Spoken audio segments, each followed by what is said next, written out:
Je autormi sú literárny historik, básnik a publicista pán Jozef Lajker, ktorý napísal text, a klavírista a hudobný skladateľ pán Miroslav Rác. Poéma o slávnostný deň slovenskú premiéru zaznie v podaní konkrétneho slovenského herca pána Jozefa Šimonoviča a autora hudby klavíristu pána Miroslava Ráca. Po jej uvedení bude nasledovať slávnostná svätá omša. Prajem vám krásny umelecký zážitok.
Nad Auschwitzom púka nepríjemný severák.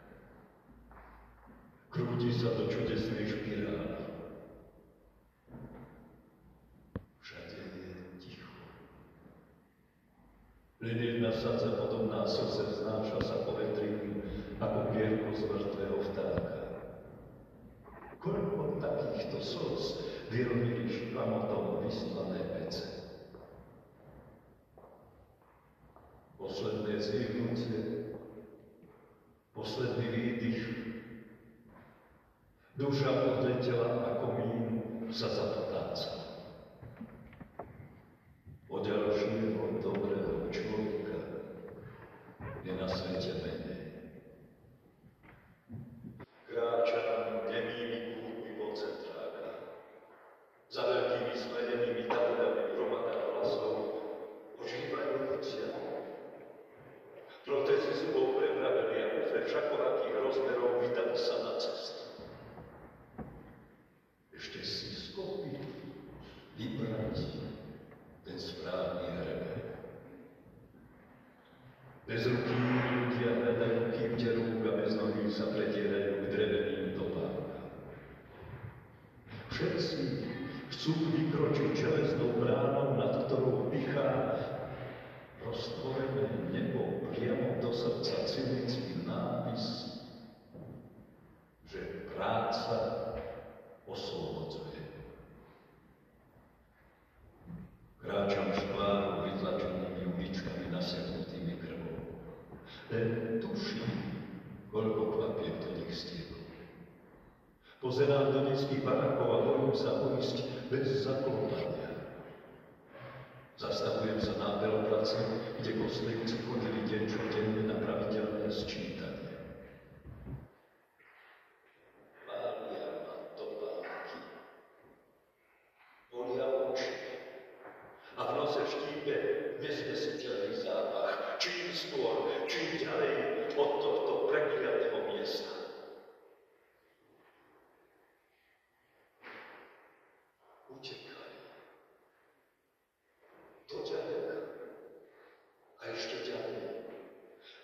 čísla vytetované na predlatí, aby vykričali svetu, čo videli a čo im do mrázu zapustilo hlboké korene. Na topánkach niesli osvienčimský prach. Skrývali ho pod nechtami. Plná ho bola ľavá i pravá časť plúc. Skôr než podliezli plot s najpichnavejšími podliakmi, ležali trepy o vyhrabanej jame. Nebol to hrob, ale ľahko sa ním stanul. Psi doštekali a zúrili dozorcovia odkráčali týrať ďalších úbožiarov. Širotniť hlavu foršný, pripomínajúc vrch na marakve. Tak nádherné hviezdy ešte nikdy nevideli. Smejú sa a od šťastia neplačú. Už len utekať rýchlejšie ako nohy vládzu a v najbližšej rokline preoblieť sa do šiatkovidov bez mena. Tie stále voňajú a hrie takým zvláštnym teplom. Dvaja Slováci nemyslia na seba, ale chcú vyniesť svedectvo čísel, národností, celkových počtov, ale aj mená dozorcov a ďalších zlomkov vo vyleštených číslach. Môžem tu sedieť?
Zmorení na smrť prebehli hranicu dvaja udýchčaní ždváci.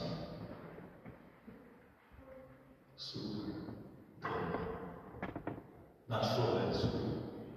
Kričia na poli a plačú, ako by obliekali najkrajšiu židovskú modlitbu. Odpočívajú tvárou obrátenou k samotnú. Aj tu hreje inak, teplejšie. Nakrátko zaspali kysuckým spánkom, sladším ako najsladší cukrík. Zolotilo ich drčanie strakatého potoka a zaplúvali statná postava. Každým zaporením do zeme sú okrúhlejšie utekať. Neutekať. Vyzradí.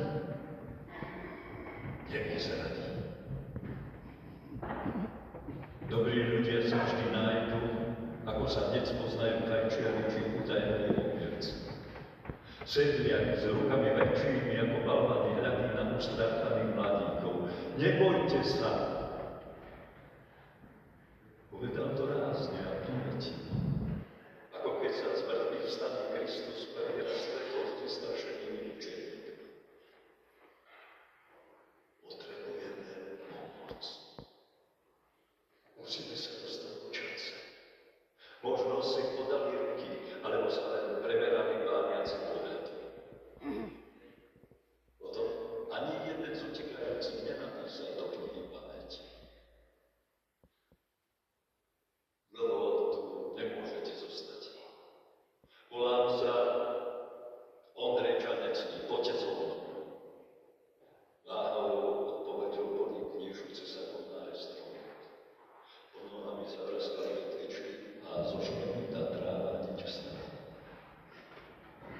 Pošli do chalupy, bojazno,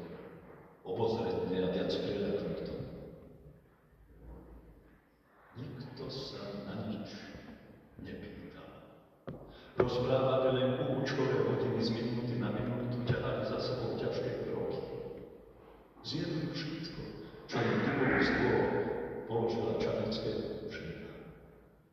Starý otec si radšej zapol sporáku a do otvorených dvierok vyfúkoval dým zo žúranej cigarety. Len strach zaškrípal medzi zubami a pod jazykom. Tu ste v bezpečí. Odpočnite si. Spali dlho a bez prestávky. Gazdrina občas pozrela oknom, či v diaľke neuvidí pretiahnuté tiene. Ondrej priniesol za náručiat. Musíte vyzerať ako pravý kysucký papalovia. Podľa kalendára nakrivo pribitého na vypletnej stene bolo 25. apríla 1944.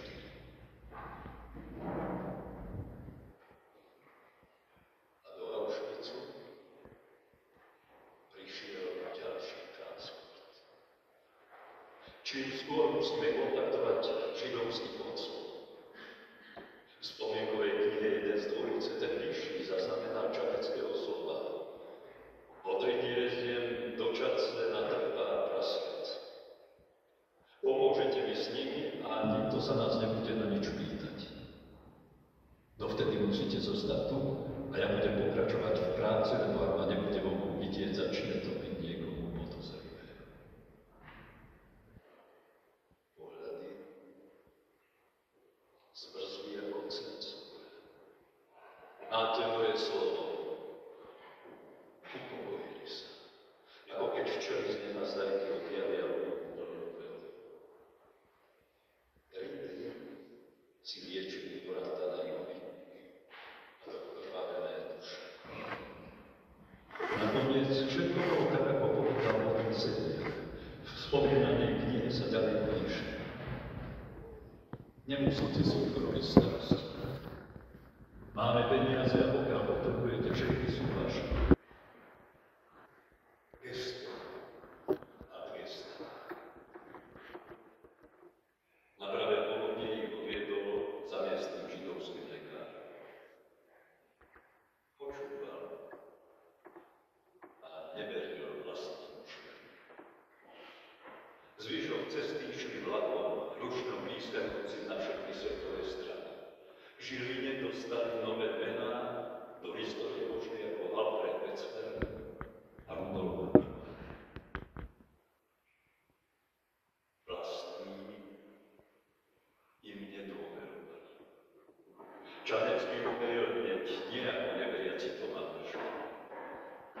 Dvojročne spísaná správa obehla zemeguľu a zachránila tisícky Židov.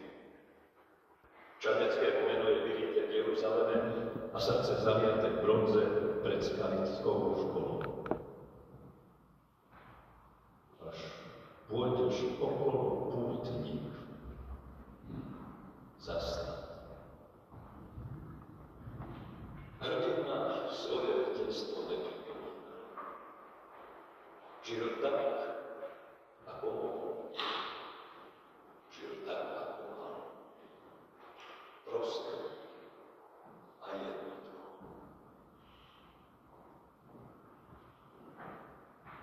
Aj kríž má vrásky. Hlboké a ešte hlbšie. Čo všetko je na ňom otlačené. Tvár Krista doráňané ruky, dotlačené nohy a diera v boku. Do kríža s hrdom je tlačená čaneckého duša, ale je oči Wetzlera a Arnold. Všetci sme riešení. Len jeden bol o niečo lepší. Nad Spartým vtedy pochoval vietor, aj teraz trvá hlasom vlastní. Doďaleka znie klavíra. Modlí sa za všetkých, ktorí pomohli utekajúcim z Krutovkus. Vtedy v koncentrákoch tancovali každý deň smrtky. Nie ani sa netancovať. A predsa sa jedného dňa dozvrdali.